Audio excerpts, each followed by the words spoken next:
But this is where it started with one cart and every weekend just sampling product, and just putting back in the business and bumps and bruises along the way. Right. Divorces, checking account almost, negative zero, Hmm. sleeping in my car.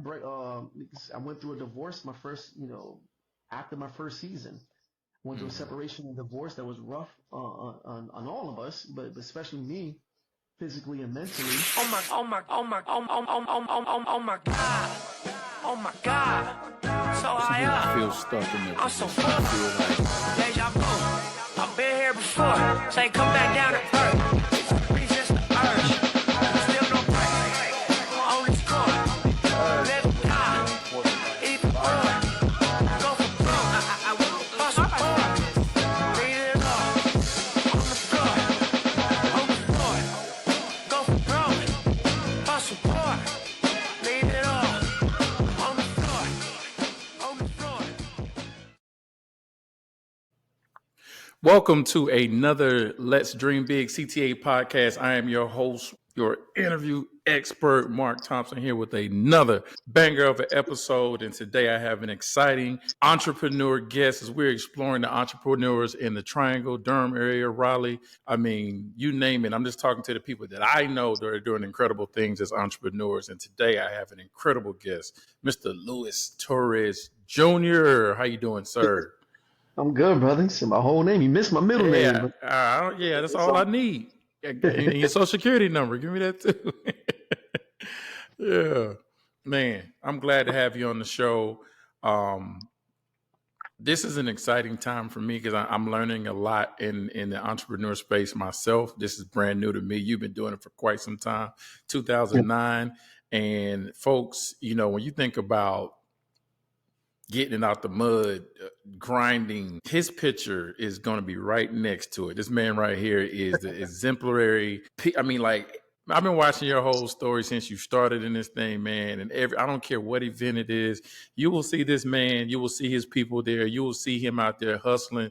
I remember the Beyonce concert. You were out there hustling in ponchos. I was Oh, like, you remember why didn't I think of that? I'm like, that's that? hustler. This man right here, man. Let me give you, before we get started, I'm just going to give you a little bit of his attributes here. And this is on his webpage. So Lou, as most affectionately referred to him, was raised in the Bronx of Newburgh, New York. There's three things you'll recognize about Lou when you interact with him: his love for his children, his passion for his business, and his willingness to help others. I won't read it all because you do got a whole bio on here, but Lou was a father of three sons, and in fact, his two sons' nicknames is how he created the name of his business. Is it CoCo Crissi? Yes, sir. Yeah, I've been saying it. Yeah, I've been saying Chris. I don't know why. I'm just thinking.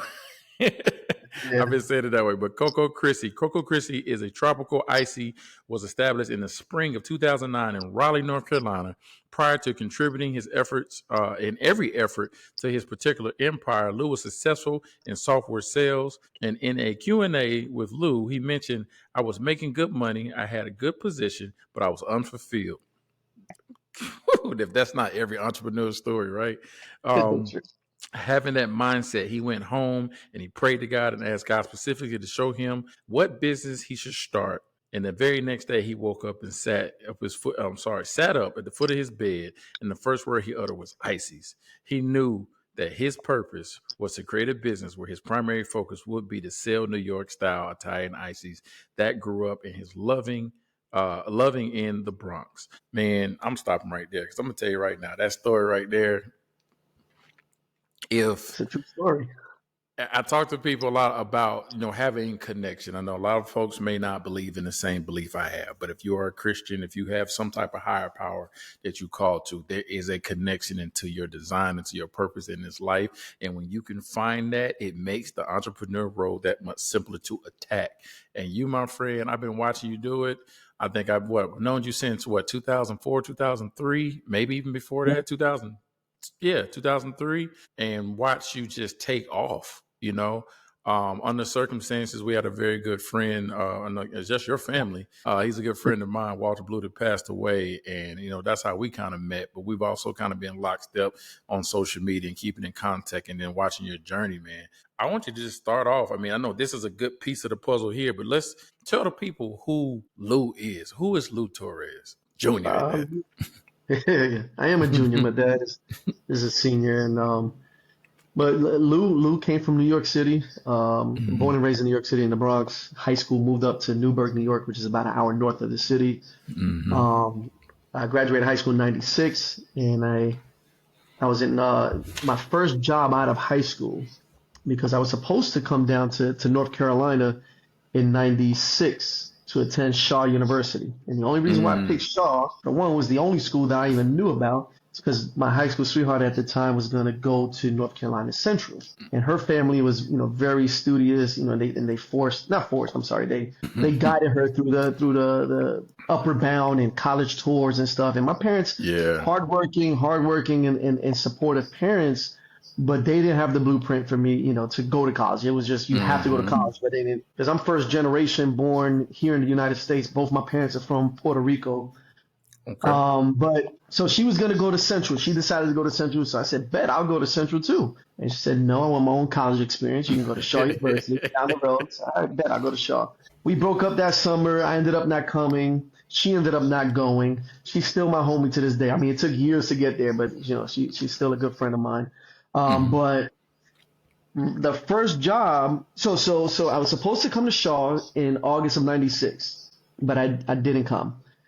And September rolls around and everybody went back to school, whether it's high school or off to college. And I'm at home trying to figure out what my move is going to be. So I go in the newspaper in the back in the classified ads, and I come across an ad that said, make $300 to $500 a week, call this number. And in '96, at 18 years old, that's good money, right? That's big money. So I called the place, and they tell me to come on in. I go in for the interview the next morning, and I'm filling out the application on the desk, and I still don't know why I'm there. And I look over to my left, and I remember like it's yesterday. One, I told this story a million times, but I look over to the left, and all I see is a bunch of vacuums and shampooers standing up like a display. And I was like, oh, heck no. How do I get out of here? How do I – it was only one way in, one way out, and I just couldn't just walk out. But initially I wanted to just walk back to my car and leave. But I stayed for the interview, and it was a young store manager, young brother, and he said, how about let's go on a call so you can see what I do, so I can show you, to see if that's something you're interested in. So I went with him on 2 calls that day, and he didn't sell the product, the machine, to the customer, but he sold me on the product. It was the name of the company was Electrolux, which is it was high-end vacuum cleaners. It's up there with Kirby. So they're like the Pepsi and the Coke of the vacuum cleaning business at that time. Gotcha. So I came home and I told my mom, yo, Ma, I got a job. She said, what you doing? And I told her I'm going to be selling vacuum cleaners door to door. And my mom is my biggest cheerleader in the world. Always been in sports. I grew up an athlete, and she's the loudest one in the stands, and always, very supportive and encouraging. But it's the first time ever she told me that's a BS job and I'm going to waste my time to find something else. Instead of listening to her, I'm always been, kind of defiant. I saw things my own way. It got me into trouble a lot of times, but I saw things differently. And I'm like, you know what? I'm going to prove her wrong. And that first month, there was a contest. If you sold 50 vacuums, you get to pick 4 prizes. And if you sold 35, you get to pick 1. Now, let me remind you that, well, not remind you because I didn't bring it up, but these vacuums back in 1996 were running on average $1,200 to $2,500 a pop. And me at 18 years old, I'm knocking on your door trying to convince you that your vacuum doesn't work and you need to buy this $1,500, $2,000 vacuum cleaner. Wow. In 1996. Imagine somebody coming into your door right now, knocking on your door, trying to sell you a $1,500 machine. Exactly, right? But, I was young and hungry, and I really didn't have any filters. Like, I just saw straight. I just saw that, okay, I got to do this. And that first month, I was banging it out, man, knocking on doors, cold calling, going, referrals, presentations. And by the end of the month, I didn't hit 50 machines. But if I hit 35, I get to pick one of the prizes that I was aiming for. And the prizes at the time was a 36-inch TV, which in today's day, that was like a 90-inch, right? Yeah, exactly. 36-inch TV, a hi-fi stereo system that hold 100 CDs, and a VCR, right? Those are the three I picked for myself at 18 years old. But there was a grandfather clock, a Howard Miller grandfather clock that was on there that I was, that's what I picked for my mom. And when I did my presentation, that was my contest closed. And, hey, by helping me get this machine, by purchasing this machine, I'll help you the best way I can, but you're helping me get towards this, towards my goal to get my mom this vacuum. This clock. And at the last day of the month, I ended up selling my 35th and 36th vacuum cleaner and shampooer. It was a set.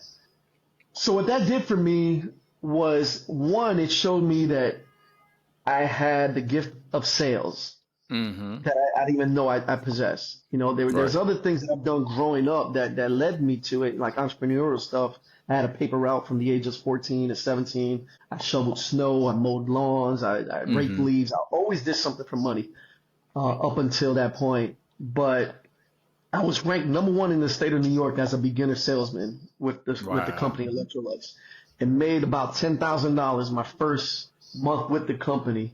And at 18, I blew it all. And I never did that again. Yeah. I never, sold 35 vacuums ever again after that. I stayed with the company for a few years. But I learned something about myself that sales is the route that I wanted to go.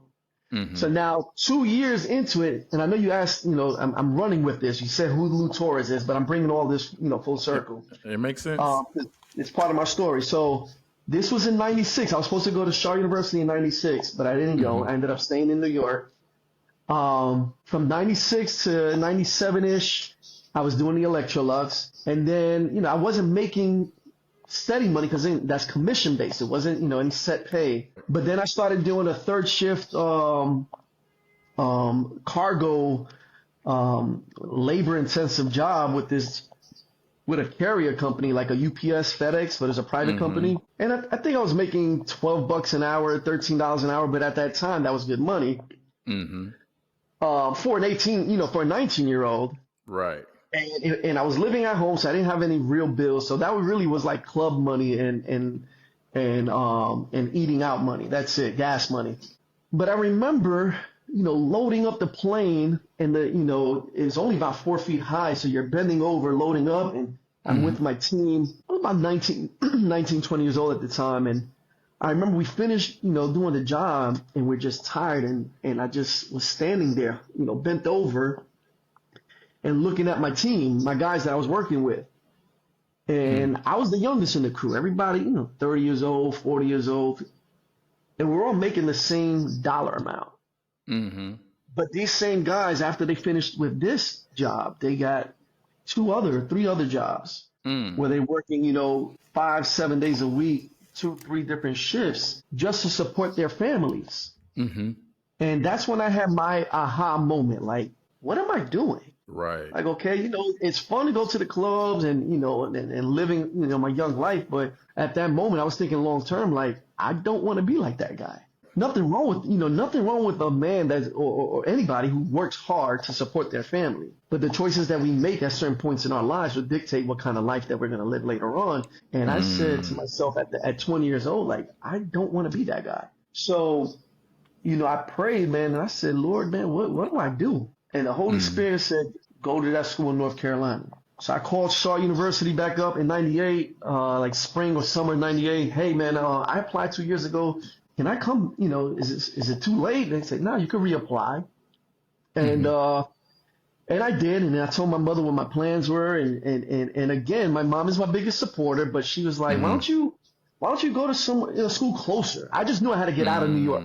It wasn't just go to school. The Holy Spirit said you have to get out of New York. I said, okay, but where? Oh, that school in North Carolina accepted me. So she said, why don't you, go to school closer? You don't even know anybody in North Carolina. I had no family in Carolina. I had no friends. I'd never even been to the state. But internally, the Holy Spirit is commanding me to go to North Carolina. Mm. And I was obedient to it at a young age. I'm just, I got to do it. I got to do it. Right. And I ended up coming, to Shaw. And the beauty of Shaw University, like I was a good student in high school because I got decent grades, but I did enough just to play ball, just so I can stay in the radar. And I never really applied myself. So, naturally I'm smart. I can just look at something or listen and take a test, pass with a decent grade. But it wasn't until my senior year where I got really focused in school and started to get A's and B's that I could have been getting all along. But however, my overall GPA wasn't good enough to get into a bigger school or, more studious school. So the beauty of HBCUs and Shaw University, it gave a person like me an opportunity that no other school would give to me. So I came to Shaw. And my first week on campus, I played ball and I'm making a name for myself. It was the Puerto Rican cat from New York that can hoop, and I'm doing my thing.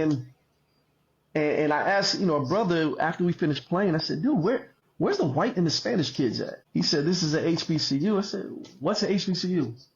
I had no idea where I was going and that it was an HBCU. So I say all that to say that, I got my full HBCU experience. Not only did I attend and graduated from Shaw University, but I ended up pledging Kappa my sophomore year. So I saw a step show and a probate, and I was blown away. I was like, yo, I want that. So all of this is part of my story of who Lou is. So I graduated from Shaw in 2002 with a business degree because I knew sales was the route that I wanted to go. I had internships all 4 years. Fast Institute, AT&T, Pepsi, and IBM through the Inroads program. So I graduated college in 2002. I have 4 years of internship experience, learning white collar internship experience.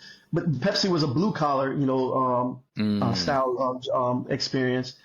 And then I landed my first sales job, which was an inside sales gig with a software company in 2004.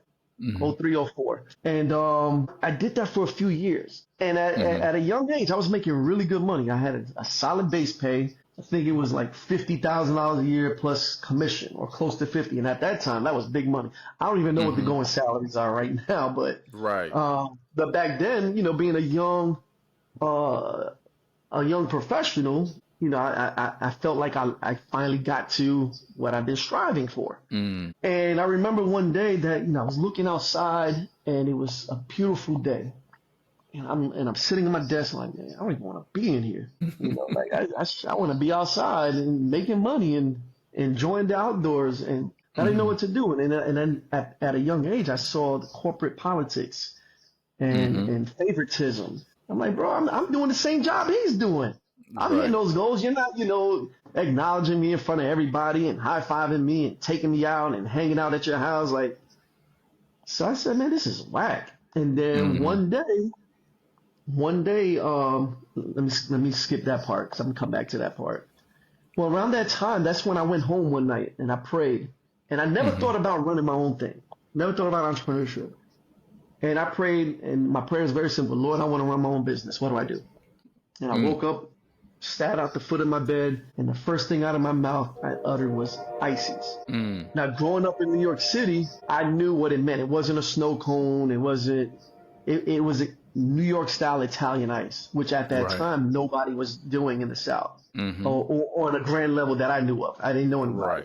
And I knew instantly that was the move. Because whether you're white, black, Spanish, old, young, whatever, on a hot summer day or a hot day, the icy guy with the cart, man, you're there, you want a cup.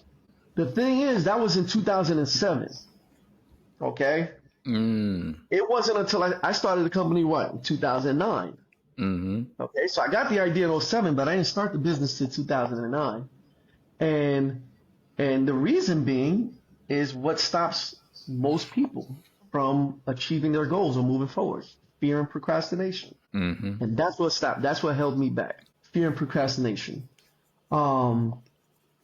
So back to my software company, I got a taste of right to hire law in North Carolina abruptly when we came in one day and I'm going to throw a number out, 150 reps, sales reps. Well, they laid off like 90% of us instantly. They said, you know, a package, have a nice day, thank you for your time, I'm sorry, but, you know, it is what it is. And that's when I realized, like, at any point, a company, an employer has power over me to take away my security. And that wasn't cool, because I remember looking at some of my older colleagues who had a look of fear in their face, as any man or woman would have, who's the sole provider or caretaker, you know, of the home. Then now you got to go home, because he said, "What am I going to tell my wife?" And they were about to have a big, like, I mean, just the look of fear in his face, it scared me. Right. So that kind of pushed me towards entrepreneurship. So now back to, you know, 2007 is when I prayed, and we asked God for vision and direction, and I got a clear answer from the Holy Spirit that spoke through my mouth into my ear that said ISIS. However, I didn't act on it. God tells us all the time what to do, you know, but we choose whether to listen or not. Most of the time we don't listen. Oh, that was too easy, or it's too hard, I can't do it.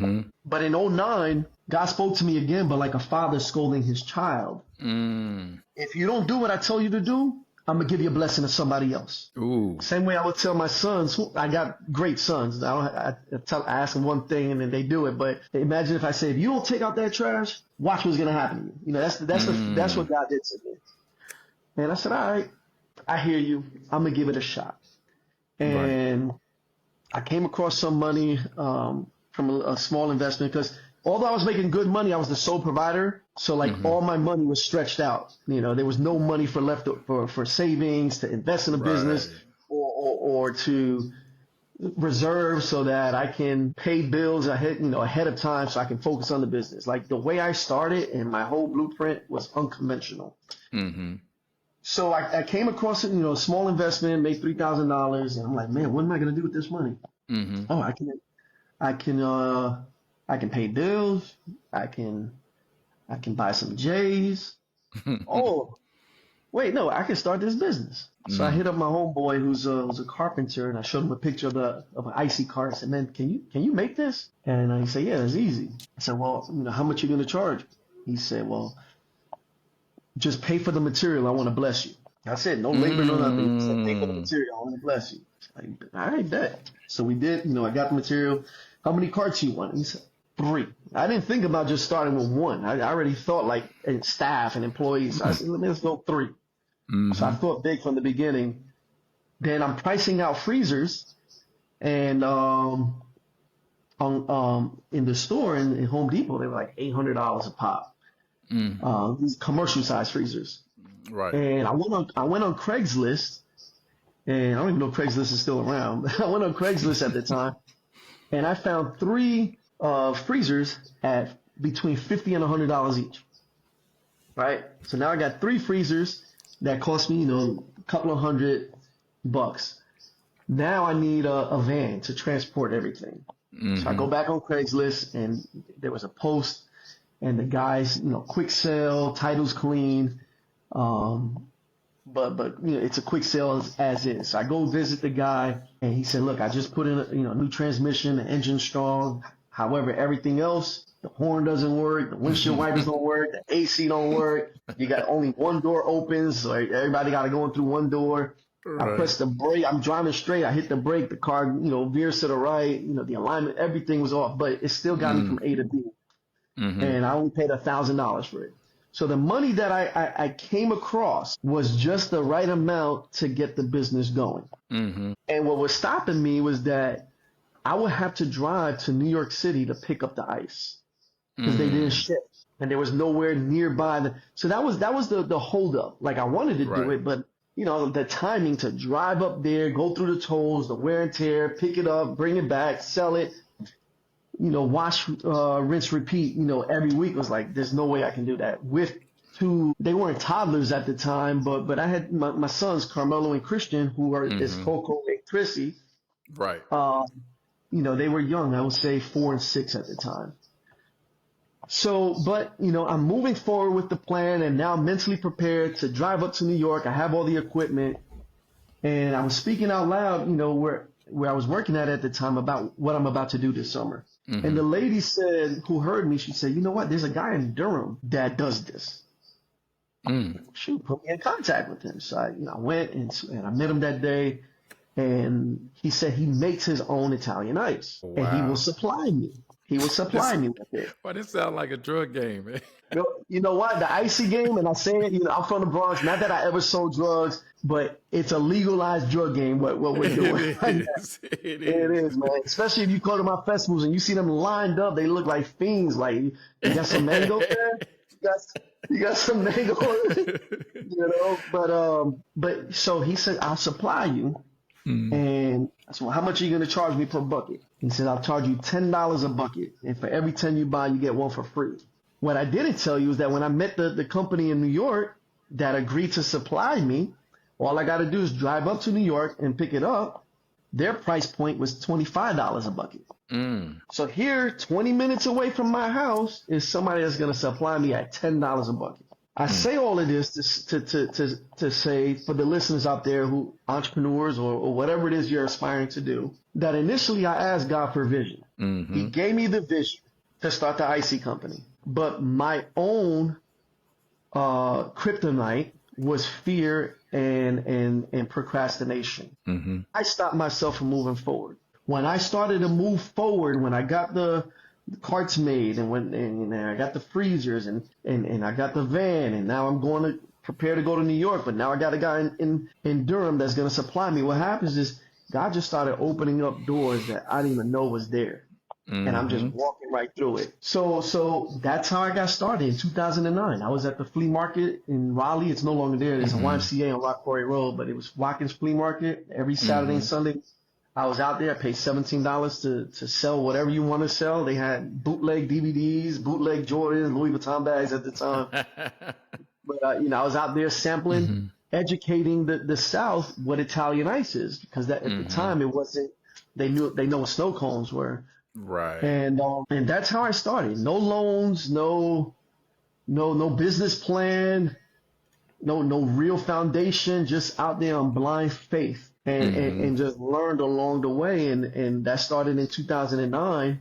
And there's so much more to the story. I don't want to take too much of the time. We still got to go into other stuff you want to talk to me about. But for those who are going through the journey, like this was my journey. I started with one cart. Don't get confused. You go to my website, or you see me out at a festival, you see that we're doing 5 different festivals right now. And CoCO Crissi is the largest mobile Italian ice company in the country. Okay, but this is where it started.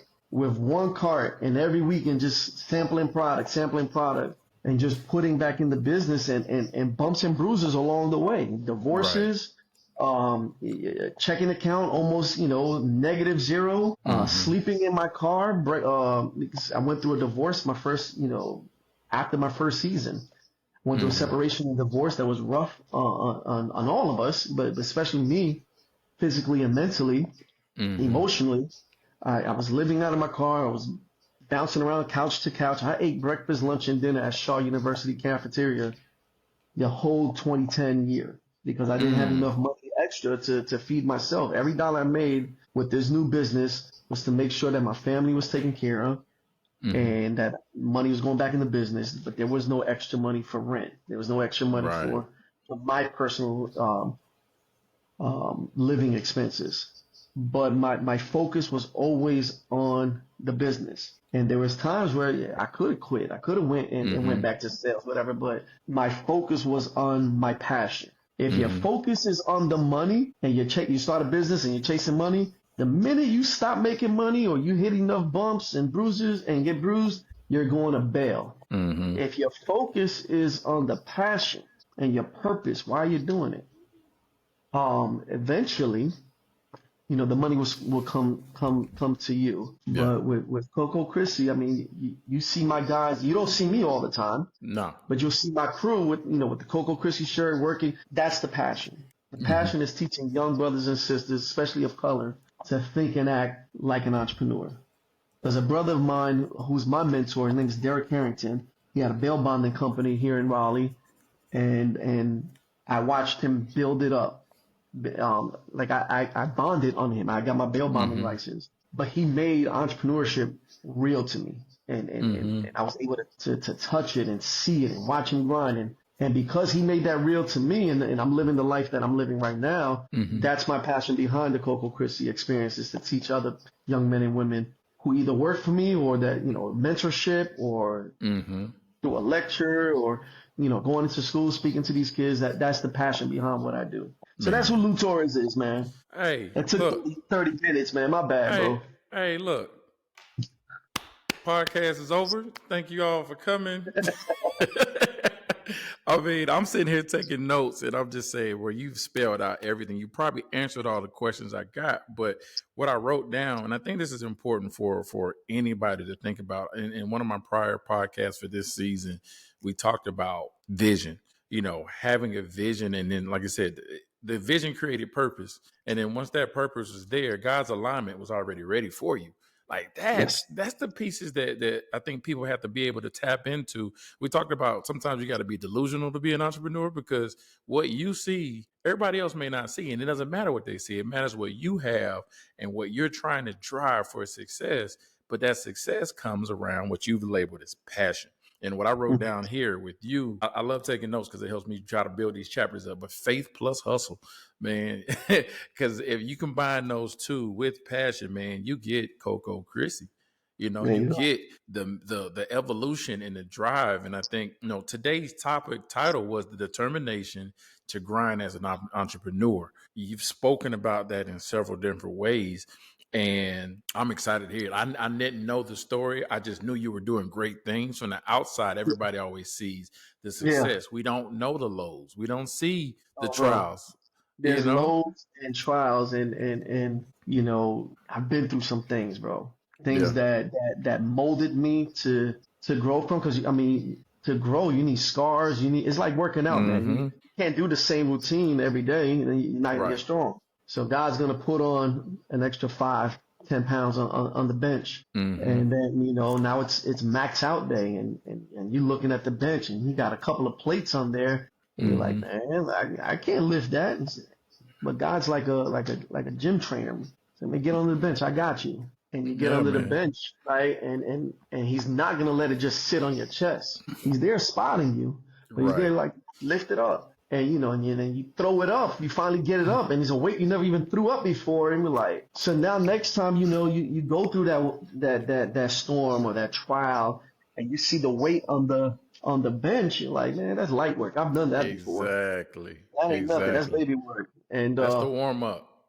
yeah, and it's the devil, especially for entrepreneurs and anybody who's going to the next level, or God has a purpose for you. Mm-hmm. Whenever you get attacked, it's not because you're in trouble or you're being punished. I mean, maybe you did something to warrant that, but the devil's really trying to stop you from moving forward. Okay, he's trying to stop you from moving forward because there's something on the other side of that door that you don't see, but he knows about. Mm-hmm. And there was times throughout my years in business that I've been through them challenges and them storms, and even recently. But that's the time where you dig deep and you evaluate who you are and who your daddy is, and determine what kind of outcome do you want. Do you want to stay there and just stand at the door and either knock at it or just wait for it to open? Or, you figure out either pull out your key and open it or kick it down or, or find another way to get to the other side. And that's where I've been the last three months is just figuring out what can I do to improve? What can I do to be a better boss, a better, I'm a great dad, I'm part of the Great Dads Club, but how can I be a, more intimate dad and just, listening to my boys as young men right now, or just running the business, or spiritually. I was spiritually on a line. I really kind of like stepped away, and I was leaning on the success of the business, and that I'm tithing every week, and that I'm giving these young men and women opportunity. But I kind of lost a one-on-one relationship with Christ, and I got back in. I got back in the Word, and I'm hearing God differently now, and the vision is clear. The vision is Right. so clear. So you got to be, spiritually aligned and physically. I got back in the gym, bro. Look at these guns, man. I I told you got you don't back look in. fit. We ain't Man, gonna I'm say your 47, age. man. I'm 47 in Yeah. January, man. And look, I'm playing flag football this Saturday. Bro, I still do all the things that I love to do. Mm-hmm. I love to do at 21. But just being realigned with everything that's important to me, has helped Mm-hmm. me get my fire back in.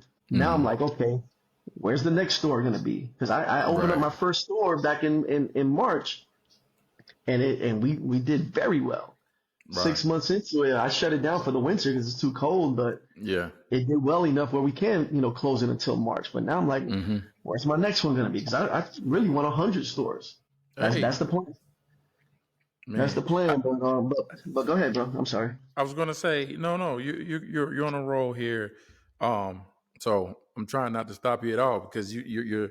I'm writing down these good notes here, and one of the things that I think is important, I talk about folks who are looking for a career because a lot of folks are still in that space because that's their growth. But even in entrepreneurship, and both of those facets together, introspection is key. Having that time to sit Hmm. and think and deliver and reset yourself is key. And a lot of people, don't do that, or they wait till the end of the year and think, oh yeah, 2025, I'm gonna get my stuff together. I myself, it's monthly, it's weekly, and it's Hmm. quarterly. And I look at it in different views to think about, okay, what do I need to achieve for this week that's gonna make me feel like me? It's going to make me feel connected. It's going to make me feel happy, successful.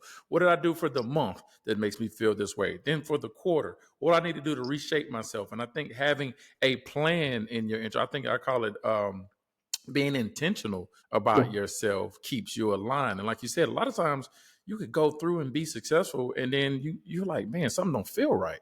And it does sometimes go back to you. Well, a lot of times it will go back to your higher power. Like, hey, you got things going well, but you forgot Hmm. I'm making this move for you. Talk to me. Let's Exactly. talk. Exactly. Let's talk. Exactly.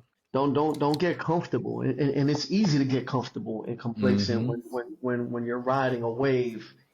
Um, but you gotta still have an appetite. You're Right. never full. You never. Full. You still gotta have a hunger for more, a little bit more. Whether Mm-hmm. it's chasing business, and especially with God. But you Yeah. can't just be full and think you're gonna sit back and just relax. No. Let me ask you these things, because I got a couple things I marked down here to make sure we can go back to. So, well, this is just a comment. So I always tell people this, no matter what you're doing, your gifts are not for you. They're for other No. people. And you said it clearly, like, I did this, I discovered I got in my purpose, and the devil will try to stop you. And the reason why he's trying to stop you, because you're giving back to these young men and women to Yeah. learn what you know, if not excel and go further. Because if it had not been for you taking your gift to a higher level, there wouldn't be. So, like you said, when God said, if you don't do this, I'm giving it to somebody else, there's a lot of people that you impacted today that would have never been impacted. And Amen. that's how I try to think about these things that you're going through in life. Like, you have to understand you're on this earth for a purpose to serve someone else. You have assignments. Do your job. Yep. Do your job. But I, That is that easy, man. But even with nobody's perfect. I'm not perfect. You're not perfect. Perfect person was Jesus. That walked this right. earth. But even through the trials that you go through, or the mistakes or mishaps that you created or you done, there's a reason why you went through that. Mm-hmm. And it's not for shame or guilt or self pity. But when you get through that, and then you grow, then you Mm-hmm. can relate to somebody who will go through that situation, um, at a point in their life. For instance, I've been divorced. I have children. Um, I had struggles with the business. Challenges. Well, Mm-hmm. if somebody came to me, a young brother who said, "Man, me and my lady not working. It's not working, and then I got a baby on the way, and I don't know what to do." Well, I'm relatable. I can Right. I can advise him versus, an elder or a pastor or a therapist or anybody who never went through that, Mm-hmm. but they're telling him, hey man, just focus on God and do this and that. And okay, that's good advice, but what's better advice, man? In anything in business and is somebody that went through that. Mm-hmm. And I feel, everything that I've been through, one day it'll be in a book, man, because I got a Forrest Gump, like, real life story. But everything that I went through, I look back, I'm like, I only got through it through God, whether it was good or bad. But the outcome on the other side, was growth, Mm-hmm. and that's just it. Any challenge that you're facing with, if your attitude is, you know what, okay, I can't control this, but I give it to you, and I'm gonna do my best to get through this. And whatever the outcome is, I trust that's where you want me to go. And it makes the process a little bit easier, sometimes a lot easier. But I know every time I'm faced with a challenge that a blessing is coming. So I'm anticipating the blessing. I'm not even focused on the challenge. Right. Because Right. a brother that I just met recently playing golf in Jamaica of all places, he ministered to me on the golf course. Like, didn't even know he was my caddy. And like 4 holes into it, he said, "Man, look, I'm here to guide you with this course, but the Holy Spirit is telling me to tell you X, Y, Z." He said, "I'm a minister." He said, "I'm a minister," and the Holy Spirit. And what he spoke into me was exactly what I've been going through, this past couple of months. And man, we both just crying on the golf course in Jamaica. Wow. Because God just used him at that time while I'm supposed to be playing golf and enjoying my vacation to just pour into me. And he said, because I was under attack, and he said that the devil is like a thief. We know that it's a thief. Right. Comes to steal, kill, and destroy. Destroy. Yeah. But if a thief knows that the house is empty and there's no TVs or sofas or jewelry, a thief is not going to break into that house. There's nothing of value in there. Right. So when you're being attacked, that's because you have value. There's something about you that you have value that the devil wants to steal. Right. And that helped me at that time see it from that perspective, why I was going through what I was going through. And now, bro, like I'm spiritually strong, physically strong, mentally, everything, bro. I'm ready. Locked I'm ready. in. I mean, look, I try to keep it HR, but I'm like, man, this is my podcast, so I talk about God a lot on here. I talk about it because it's been so important. I mean, we've all been through something in those struggles, and I tell folks, like you said, you go through those challenges because you're needed somewhere else. You're needed for the next journey, the next assignment, and if you don't face this challenge, you got to face it again later. Yeah. So those challenges mean there's a blessing on the other side. And what I want to tap into, let's go back to young Lou. So Young Lou is also affectionately known as Pretty Lou. Pretty Lou. Okay, Lou. let's talk. Let's go to Pretty Lou, because obviously you have a very great spiritual foundation. So you also have these, you had the things that you learned about the gifts of sales. Your mom was a cheerleader, but there's a foundation that was instilled. Who put these foundations or helped guide you as a young kid? Because a lot of times you don't recognize it until you get older. Like, man, if it hadn't been for this person, and this person, I would have went this way. But I actually was molded into the way I am today. So who would you give credit to that? Family, friends, mentors? Oh, definitely, man. No, I had an amazing village, with the king and queens being my parents, and I was blessed to have 2 sets of parents. My mom and my dad separated, divorced, at a young age. I was like in the 1st grade, and then or just before the 1st grade, and my stepdad, who I call my dad also, came into our home when I was in the 2nd grade. He's been with my mom ever since then. But it wasn't until I got to college that I realized his impact in my life, because I grew up like most kids, like with step parents, like, man, you ain't my daddy, you ain't my mom, I don't gotta listen to you, and I was, defiant at times, but he just has like the most kindest and patient spirit.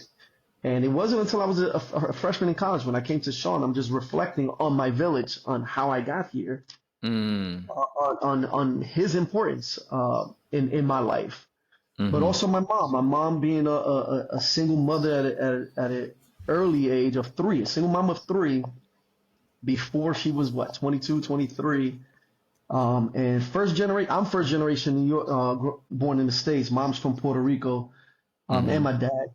And she didn't have a college degree or even, I don't even think she had a high school diploma, but she went to, like a trade school, business school, and studied to be an admin, assistant, and graduated valedictorian.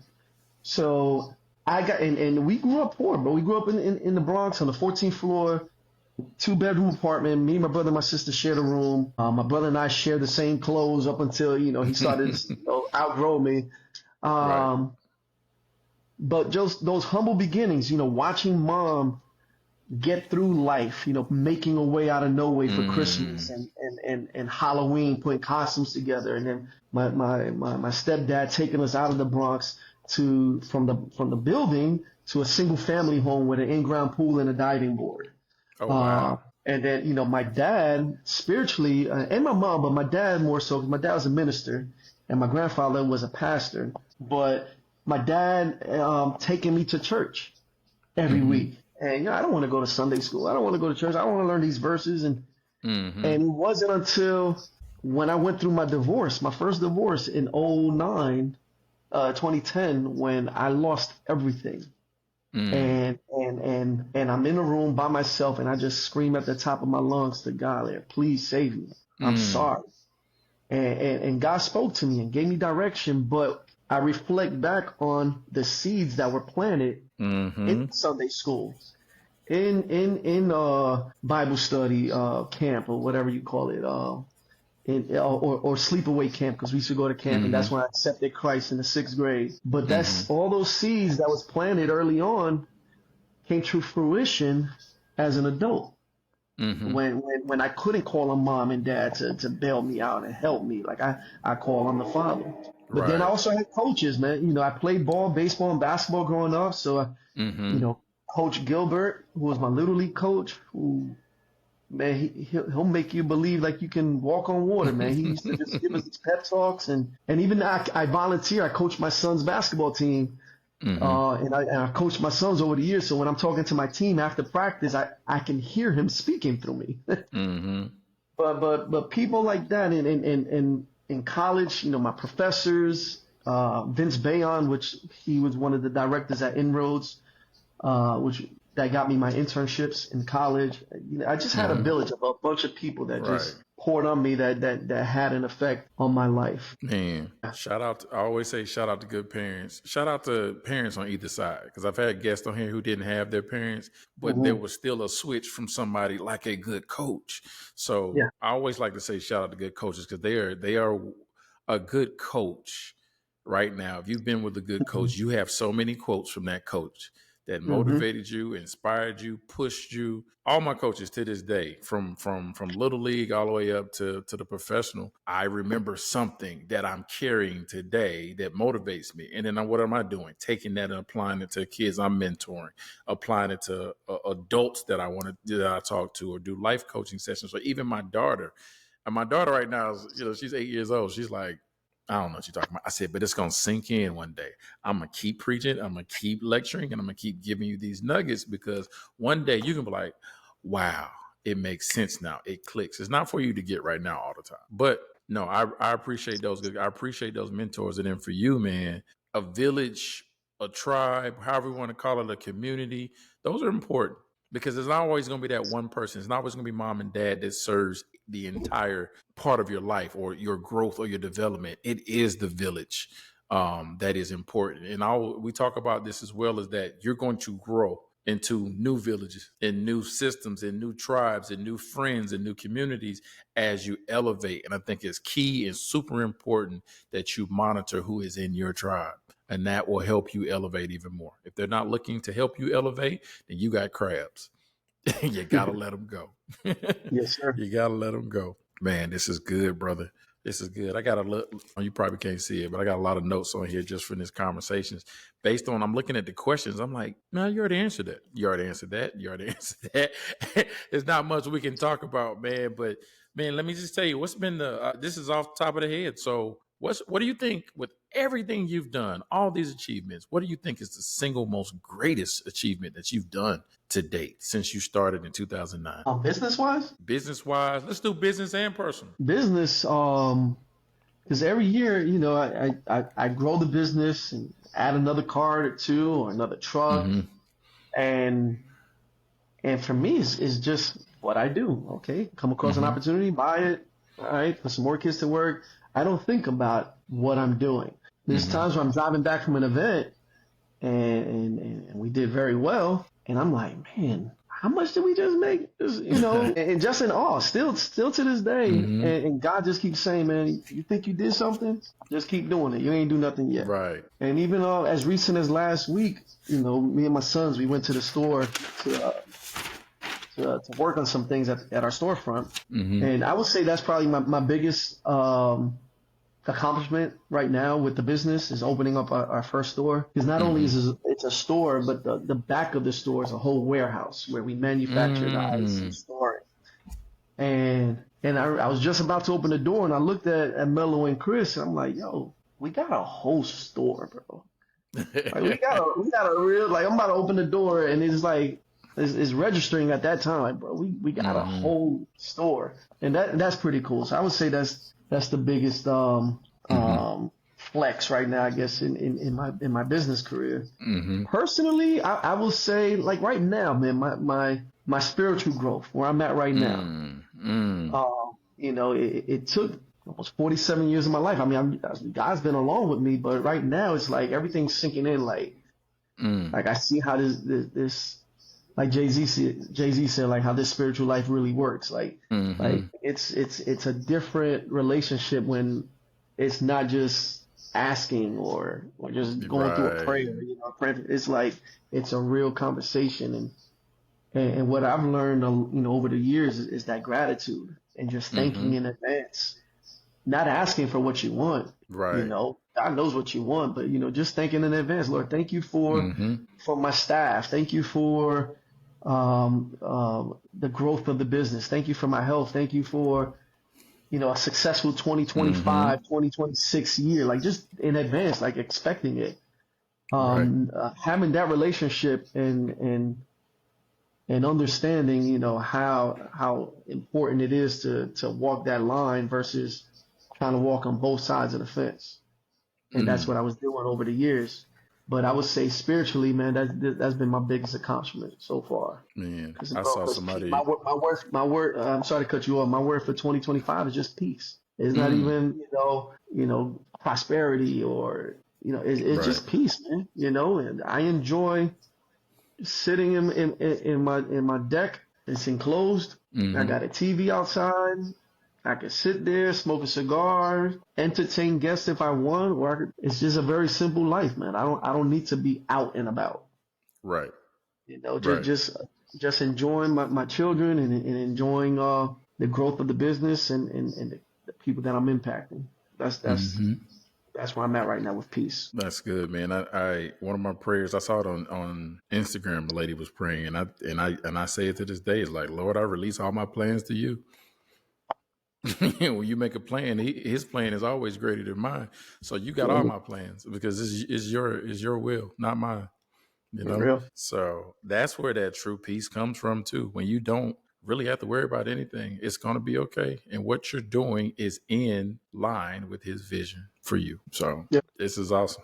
This is awesome, man. Let me ask you some operational questions, brother, because I'm sitting here thinking now from an operational standpoint, of course, you had the business mindset. And then you started thinking, like you said, you think big every year. How do you come up with the idea? Well, okay, I'm going to do every festival in North Carolina, but I'm also do every concert in Georgia. I'm going to do the stuff in Miami, and I'm going to do something in Virginia. Like, how are you setting this up at the beginning of the year to figure this whole system out? So, I mean, I'm going into year 17. So a lot of the stuff that I have on my forecast is stuff that I've done in the past, right?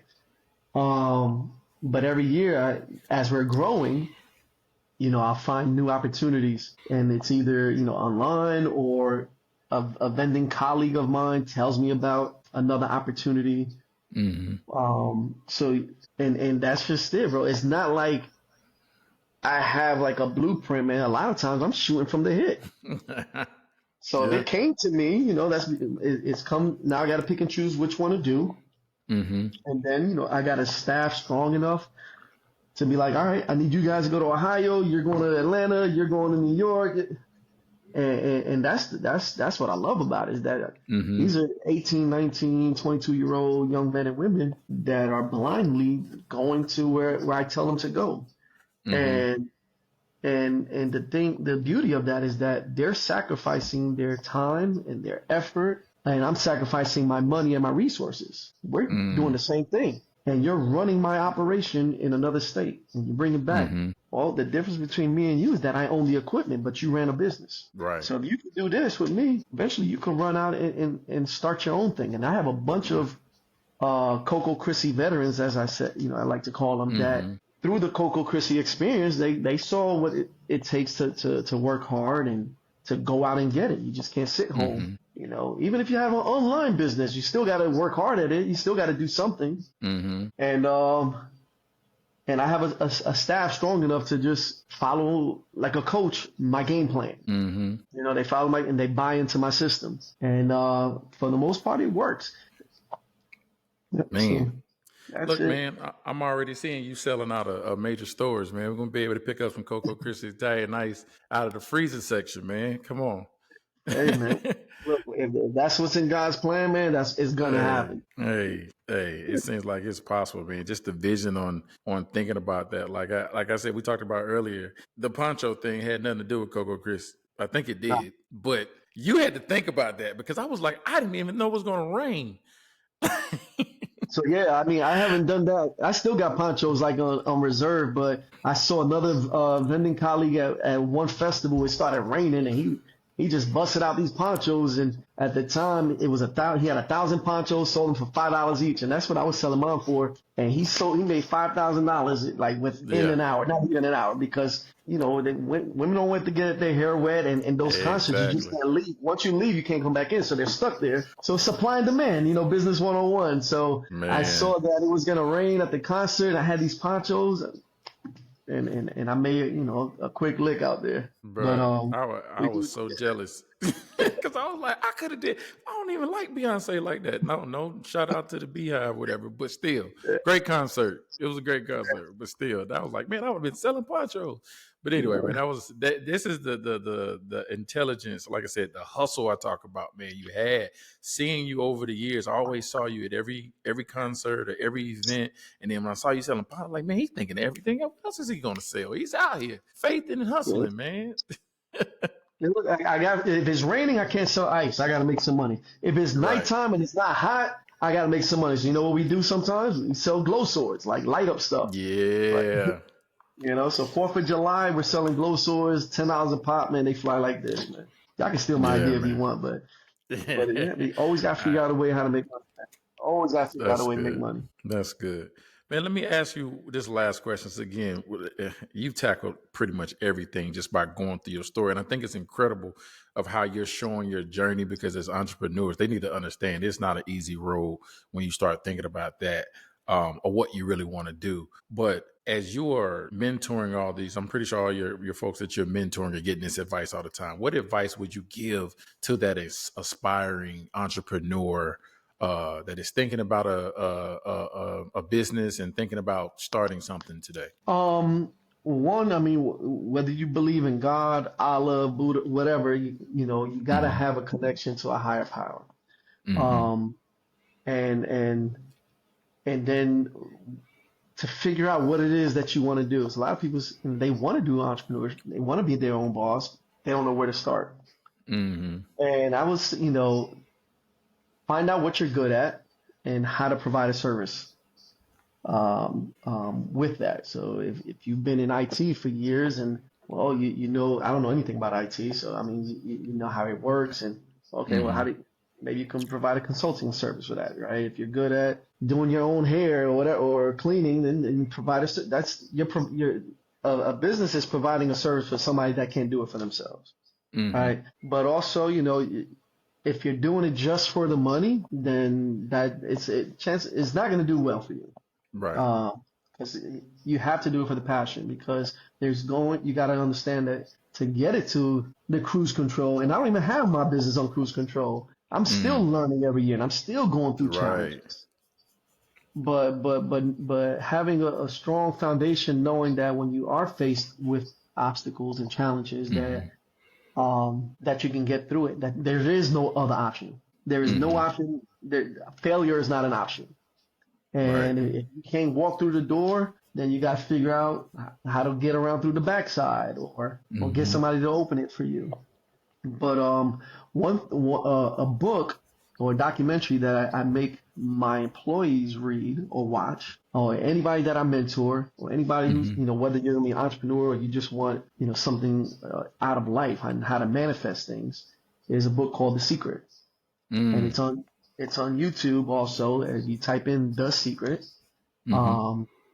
it's about manifesting whatever it is that you want.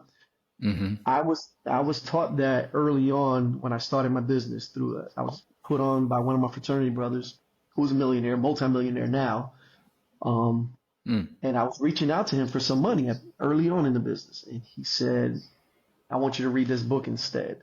I didn't want to read the book. I just needed the money. I know what I was going to do. But it wasn't until a few years later I picked the book back up, and I'm going through it. I'm like, wait, this is how I operate. This is how I move. And without going deep into it, because I want you guys to, do your own research on it. And look, if you go to my page, CoCO Crissi, you can send me a message. But if you watch the movie or read the book and you take notes and you want to talk about it one-on-one, I'll break it down for you so that you understand. But everything that I have, everything, this house, my business, vacations that I'm taking, everything started out with a thought. And you learn it, in this book, and then how to manifest it. You got to feel it in your possession already. My storefront, I'll have my eye on that location for years. I'll be at the stoplight looking at the store, and I can envision my name on the top of the building. I can envision the keys in my hand opening up the door. I can envision people sitting outside eating ices at a bench with the umbrellas. Like everything that I saw in my head years ago came to fruition, because I understand the principles of manifesting things. You incorporate, it's all in the Bible, how to do it. Speak it, believe it, they do reference, God or higher powers in the movie. They don't quote scriptures or anything, but it's the same thing we're taught in church.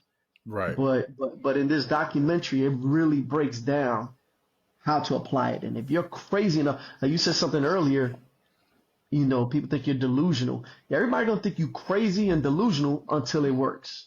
Exactly. I forgot who said that. I don't know. It was Busta Rhymes. Some artist said that, but everybody I think it was Busta Rhymes. He said, you got to jump out there with whatever it is that you want to do, and have the crazy, bold faith and mindset that doesn't even seem like, how the heck is that going to work? But you believe it. So people won't be like, yo, you crazy, you loco in the cabeza, you crazy, like, but you only crazy until now they see you with 20 push carts, with 3 trucks, 3 trailers, 2 vans, a storefront, like, but early on when I try to get some money from people to start the business, like, man, ain't no money in that, bro, ain't no money in that, I'm not giving you my money. Well, I don't need your money now. Right. I don't need your money now. Man, I just thought about something, man, because I think this will help the audience understand this, because there are some people who have these journeys and they can understand how to escape that mindset. And I think mindset is key here. But people who are afraid, because I don't know, how many people have you probably talked to? I talk to friends, I talk to people, and they're like, nah, I don't know. I just, like we said, fear and procrastination. But we figured it out how to get past, because I'm doing stuff. People are like, man, how you do that? I said, I just do it. Just do it. I say that, but it does not connect to people who are seriously there's a wall. They're scared. They're not going to take a leap. They're not going to take a step. They're not even going to put action behind it. So what do we do, man? I want to help people in those situations about their fear, because it holds you back. It does. Like, you really got to tap into your inner child. When you was a kid and you believed in Santa Claus, you believed in the Tooth Fairy, you believed in Superman, Spider-Man, like those, like, okay, that they're not real, but you really believe if you put on a cape on your neck that you all of a sudden you can run faster or you can Right. jump higher, and that's, you got to tap into your inner child to believe like, oh, I can do this. I can, like, why not? If he can, my thing, when I pledged and I saw the line before me, and it was 6 of them, and they were all like 6 feet and taller, but the ace was like shorter and smaller than me. I'm like, shoot, if he can do it, I can do it. Right. If you see, a business, another thing, I saw foreigners. Foreigners were like my motivation, man. Like Chinese, Indian, African, they come to the country with nothing, Right. don't even speak the language, but bold enough to come together to open up a store or a business and thrive. Well, if they can do it, shoot, why? I speak the language. I'm from here. Like Right. and that was my motivation. Like, if you can do it, shoot, I can do it too, and I'm gonna figure it out. So, the only limitation that was stopping you was you. You don't put your Right. limitation on yourself. You got to boldly be like, I can do it. I agree. It is you. And we say the devil will talk to you. He won't make you do anything, or he make you do nothing, but you got to take action. Here's another You gotta gem I'm take gonna drop, man. Here's another gem I'm gonna drop that I boldly throw out there that will help an entrepreneur, or especially an entrepreneur or somebody in sales. You're supposed to set a goal of how much you want to sell or how much you want to make, right? And then now you're aiming to get to that dollar amount. But I went to an entrepreneurial workshop years ago, hosted by the same brother that put me onto The Secret. His name is David Emenitier. He's the largest black network marketer in the world. Now he has his own network marketing company. And one of the speakers at the event, and it was a Christian-based event, but she said that instead of having a sale goal or a dollar amount that she wants to make each year, she has a giving goal. And me as a faithful tither, 10%, right? 10%. Okay, well, if I boldly want to give away, and throw out an astronomical number, right? If I want to give away $100,000, not give away, but if I want to tithe $100,000. I want to be able to tithe and gift $100,000 this year, and that's your goal. And now you're working on tithing and giving. And if you can give $100,000 that year, well, how much money did you make? $1 million. Yeah. I didn't know where your math skills Hey, was. I was getting ready to say you got 900,000 left. So Yeah, but that means if I can give away $100,000, that means I made $1 million. And that's and when she broke it down like that, it was like, okay, instead of saying I want to make $1 million, if I want to give away $100,000, which is a huge number, and people are like, man, give away 100, but you got to think about it. It ain't your money to begin with. It's God's money. Right. So you're not giving away your money. You're giving away money that was lent to you. So if I can give away $100,000, that means I made $1 million that year. So every year I come up with a number, and that's what I want to give. And if I can give that number, that means I'm going to make this amount. And I put him up there. I put the number up there. I put the bar up there. I haven't hit those numbers, but I come close to it every year. And that's the blessing, man. I got to trust you. Yeah. They gonna give it to you. You gotta trust you, man. You gotta be a money launderer for God. Like we talking about a drug game. I'm a money launderer for God on earth. He trusts me with his money. He know, okay, I'm gonna bless Lou. Here you go, because Lou gonna bless this church. Lou gonna take care of this family and send them to the fair. Lou's gonna, pay for this, Thanksgiving dinner or send these kids to camp. Football camp, track camp, whatever, man. And that's the joy, bro, when you can get to the place to be a blessing to others, to bless a family or somebody in need or an organization. And that's the true blessing right there, bro. Man, that was powerful. That's powerful. I never thought about it that way, and I'm going to be thinking about it that way. And man, the dope game for God, like that's crazy. You got to take the cheese off the top after you get your brick sold. I got you. That's funny, bro. That's funny as I know what, man. So you've already said, I was going to tell people how to contact you, but they already know how to contact you through the website. Tell the people what your website is, and then how they can contact you on Instagram or Facebook, or maybe just email you or something like that, man. Everything is simple. The website, the handles is all CoCO Crissi. which is CoCoCrissi. You type that in all social media handles will pop up. Go to the website, CoCoCrissi.com. Direct email will be Lou, Lou, at CoCoCrissi.com. Right. Yep. This was good, man. And I want to close out, but I just want to know, like, as far as entrepreneur work, this is, man, you're incredible. Just got to give you your flowers, bro. Like I said, me watching you is just one thing, but you actually achieving, excelling, continue to fail, but then go right back up, do the introspection because it's not perfect for everybody. This is what people need to know. This is what people need to hear. It's not an easy road. Success comes with its ups and downs, but you're still pushing it. So, folks, if you want to see more incredible podcasts like this, please continue to follow us on all social media platforms at Career Transformation Academy. That is YouTube, Facebook, Instagram, LinkedIn, and you can go on the TikTok and follow us at The Blueprint by CTA. Yeah, I am tired of updating all of these podcasts, all of these social media platforms, but you got to do it because I want people to be educated about what's going on. But if you're very serious about taking another step and a level up into your personal development and career development and your career services that we offer, please go to www.careertransformationacademy.com. We are here to service and support you, help you get to the bag and change your life. Sign up today, book a free call, brief sessions. I'm here, my people are here, my team is here. And that's it, folks. Lou, incredible, Yes, sir. man. Incredible. I got to come to your house and smoke a stogie with you, man. Hey, for real, man. Let's do it. Yeah. Let's do it. Watch a game, whatever, man. Yes.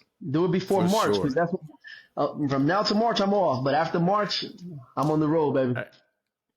It's going to be great. Nice. It's going to be great. All right, folks. And we're out.